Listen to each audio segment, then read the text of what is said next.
High guys, what's up and welcome back to my channel. আজকে আমি তোমাদের সাথে খুবই কম প্রোডাক্ট দিয়ে step by step makeup tutorial share করব, যারা একেবারেই মেকআপ করতে পারো না তাদের জন্য। কারণ আমাকে ইনস্টাগ্রামে তোমরা অনেকেই মেসেজ করে বলো যে দিদি একেবারেই নতুন মেকআপে কিছুই মেকআপ করতে পারি না, বা অনেক মেকআপ প্রোডাক্ট আছে কিন্তু পরপর কীভাবে মেকআপ করতে হয় কোন জিনিস দিয়ে সেটা একেবারেই জানা নেই। তো তার জন্যই আজকে আমি তোমাদের সাথে স্টেপ বাই স্টেপ একেবারে বেসিক কিছু মেকআপ প্রোডাক্ট দিয়ে এই মেকআপ লুকটা ক্রিয়েট করে দেখাবো। So without further due let's get started. প্রথমে কিন্তু ফেসটাকে যে কোনো ফেস ওয়াশ দিয়ে কিন্তু ক্লিন করে নেওয়া অবশ্যই দরকার। তোমরা দেখতেই পাচ্ছ আমার ফেসটা এই মুহূর্তে কতটা ক্লিন অ্যান্ড ক্লিয়ার লাগছে। সো ফেস ওয়াশ করার পর যেটা ফার্স্ট স্টেপ সেটা হচ্ছে একটা টোনার অ্যাপ্লাই করা। কারণ ফেস ওয়াশ করার পর আমাদের যে ওপেন পোর্সগুলো থাকে সেগুলো কিন্তু সম্পূর্ণ খুলে যায় এবং তাতে কিন্তু মেকআপ ঢুকে যাওয়ার সম্ভাবনা থাকে। তার জন্য সেটাকে ক্লোজ করার জন্য আমাদের যে কোনো একটা টোনার অ্যাপ্লাই করতে হয়। যে কোনো টোনারও তোমরা ইউজ করতে পারো। আমি সবার কথা ভেবেই আজকে রোজ ওয়াটার ইউজ করেছি, কারণ রোজ ওয়াটার বেশিরভাগ সকলের বাড়িতেই থাকে। নেক্সট স্টেপটা হচ্ছে আমাদের ময়শ্চারাইজার অ্যাপ্লাই করা। তো আজকে ময়শ্চারাইজারের জন্য আমি এখানে ল্যাকমির পিচ মিল্ক ময়শ্চারাইজার ইউজ করছি। তোমরা তোমাদের পছন্দের যে কোনো ময়শ্চারাইজার ইউজ করতে পারো। পন্ডসের লাইট ময়শ্চারাইজারটাও কিন্তু বেশ ভালো। যাদের খুব ড্রাই স্কিন তারা নিভিয়ার ময়শ্চারাইজার ইউজ করতে পারো। ময়শ্চারাইজার এটা একেবারেই তোমাদের উপর ডিপেন্ড করছে, কিন্তু ময়শ্চারাইজার স্কিপ করা যাবে না। যাদের ফেস কিছুক্ষণ পর কালো হয়ে যায়, কী হয়ে যায়, তার একটাই কারণ তোমরা স্টেপ বাই স্টেপ এইগুলোকে ফলো করো না। ময়শ্চারাইজার অ্যাপ্লাই করা যেরকমই স্কিন টাইপ হোক না কেন, ড্রাই, অয়েলি, নর্মাল, প্রত্যেককেই কিন্তু ময়শ্চারাইজার অবশ্যই ইউজ করতে হবে, যেটা কি না আমাদের ফেসে যে মেকআপটা থাকে এটাকে বহুক্ষণ পর্যন্ত লং লাস্টিং করে রাখতে আর ইনট্যাক্ট রাখতে কিন্তু ভীষণ হেল্প করে। এরপর যেটা স্টেপ সেটা হচ্ছে প্রাইম করা ফেসটাকে। প্রাইমার অবশ্যই অ্যাপ্লাই করতে হবে। তোমরা যে কোনো একটা সিলিকন বেস প্রাইমার অ্যাপ্লাই করতে পারো, বা যদি কিছু না থাকে সেখানে অ্যালোভেরা জেলও তোমরা অ্যাজ এ প্রাইমার ইউজ করতে পারো। তো আজকে আমি তোমাদের সাথে অ্যালোভেরা জেল ইউজ করে দেখাচ্ছি, কারণ এটা বেশিরভাগ সকলের বাড়িতেই অ্যাভেলেবেল থাকে। সো খুব অল্প পরিমাণ অ্যালোভেরা জেল নেবে, এক গাদা অ্যালোভেরা জেল নেবে না।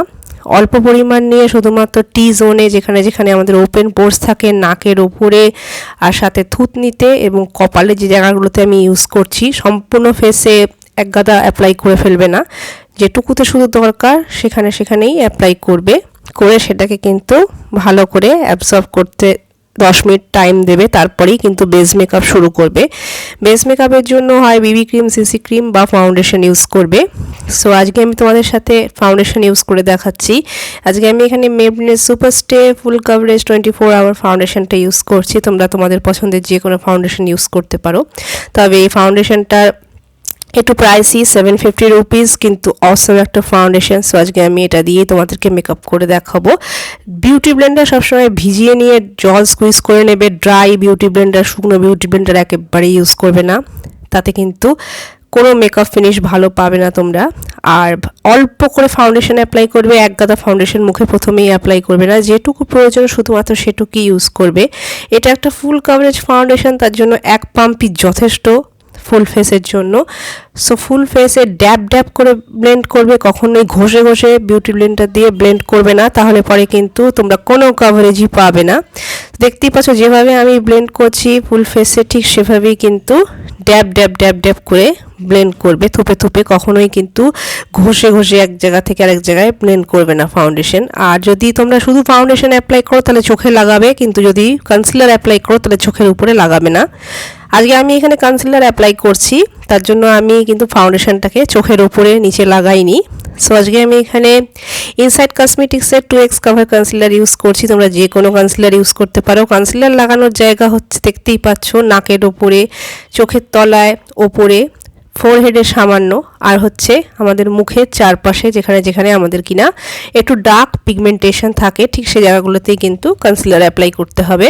এবং সেটাকেও সেম বিউটি ব্লেন্ডারের মাধ্যমেই কিন্তু সেম প্রসেসেই ড্যাব প্রসেসে ব্লেন্ড করতে হবে। ঘষে কিন্তু এখানেও ব্লেন্ড করা যাবে না, তাহলে উপরে কিন্তু কনসিলারের একেবারেই তোমরা কভারেজ পাবে না।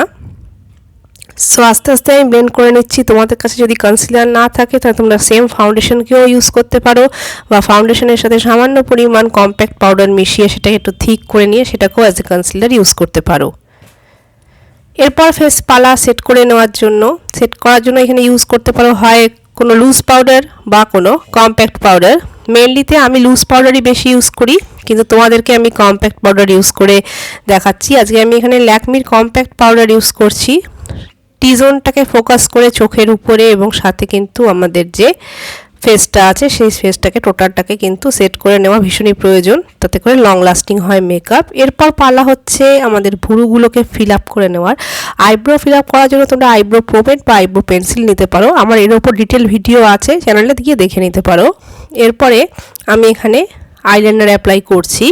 এখানে আমি ল্যাকমির ইনস্টা আইলাইনার ইউজ করছি, তোমরা তোমাদের পছন্দের যে কোনো আইলাইনার ইউজ করতে পারো, কিন্তু এটা খুবই অ্যাভেলেবেল মার্কেটে এবং খুব জেড ব্ল্যাক।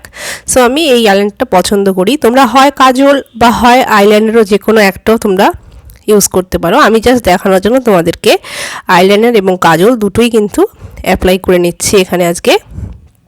তোমরা যে কোনো একটাও ইউজ করতে পারো, কোনো প্রবলেম নেই। সো ভালো করে কাজল আর আইলাইনার আমি অ্যাপ্লাই করে নিয়েছি। এরপর পালা হচ্ছে আমাদের চোখে মাস্কারা অ্যাপ্লাই করার।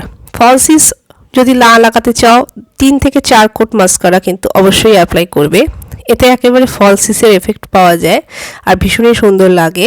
আমি আজকে এখানে ব্লু হেভেনের মাস্কারা ইউজ করেছি, কারণ এটা কম রেঞ্জের মধ্যে বেশ ভালো একটা মাস্কারা। আপার ল্যাশের সাথে সাথে কিন্তু লোয়ার ল্যাশ কখনোই স্কিপ করবে না, তাতে কিন্তু চোখটা অনেক বেশি অ্যাট্রাকটিভ লাগে। এরপর পালা হচ্ছে ফেসে ব্লাশ অ্যাপ্লাই করা।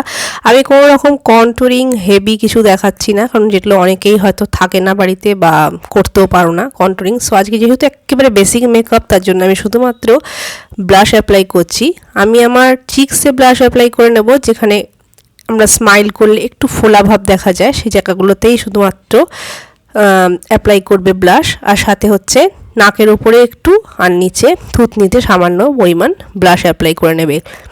এরপর পালা হচ্ছে হাইলাইটার করার ফেসটাকে। হাইলাইটার করার জন্য এখানে আমি গ্ল্যাম 21 হাইলাইটার ইউজ করছি। হাই পয়েন্টসগুলোতে শুধুমাত্র ইউজ করবে, যেমন হচ্ছে আমাদের চিক বোন, মানে যেখানে আমরা ব্লাশ অ্যাপ্লাই করেছি ঠিক তার উপরের অংশটা, ফোরহেড যেখানে যেখানে দেখাচ্ছি কপালে, আমাদের নাকের উপরে ব্রিজ অফ দ্য নোজ সেখানে, কিউপিডস বো মানে ঠোঁটের ওপরে, আর নিচে আমাদের চিনে। এই কটা পোর্শনে ফেসে আমাদের হাইলাইট করতে হবে যেখানে যেখানে লাইট স্ট্রাইক করে। এছাড়া আমরা হাইলাইট করব inner corner of the eye আর ব্রাও বোনে, দেখতেই পাচ্ছ। শেষে এটা যে কোনো তোমাদের পছন্দের কালারের লিপস্টিক অবশ্যই অ্যাপ্লাই করতে ভুলবে না। আমি আজকে এখানে মেবলিন নিউ ইয়র্কের লিপস্টিক ক্রিমি ম্যাট রেঞ্জের লিপস্টিক ইউজ করেছি। এতে আমার শেড হচ্ছে মেসমারাইজিং ম্যাজেন্ডা, এটা dark rich plum shade, pink এবং পার্পল মেশানো, শেডটা খুব সুন্দর। তোমরা তোমাদের পছন্দের যে কোনো শেড ইউজ করতে পারো। সো শেষে আমি এখানে আমার ফাইনাল লুকটা নিয়ে তোমাদের সামনে হাজির হয়ে গিয়েছি, দেখতেই পাচ্ছ। খুবই বেসিক কিছু প্রোডাক্ট দিয়ে খুবই কম সময়ের মধ্যে কিন্তু এই মেকআপ লুকটা আমি তোমাদের জন্য আজকে ক্রিয়েট করে দেখালাম। যারা একেবারেই মেকআপ করতে পারো না বা মেকআপ প্রোডাক্ট আছে কিন্তু কীভাবে পরপর মেকআপ করতে হয়, বেস মেকআপ সেটা জানা নেই, তাদের জন্য কিন্তু ফুল মেকআপ ভিডিওটা আজকে তোমাদের সাথে আমি শেয়ার করলাম। যদি ভালো লেগে থাকে মেকআপ লুকটা, নতুন এসে থাকলে অবশ্যই চ্যানেলটাকে সাবস্ক্রাইব করতে ভুলো না, সাথে রেড সাবস্ক্রাইব বাটনে ক্লিক করে পাশে নোটিফিকেশনের বেল আইকনটাকে হিট করে অল বাটনটাকে প্রেস করে দিও পরবর্তী ভিডিওর আপডেট পাওয়ার জন্য। ভালো লাগলে লাইক করো, শেয়ার করো ফ্রেন্ডস আর ফ্যামিলির সাথে। So by.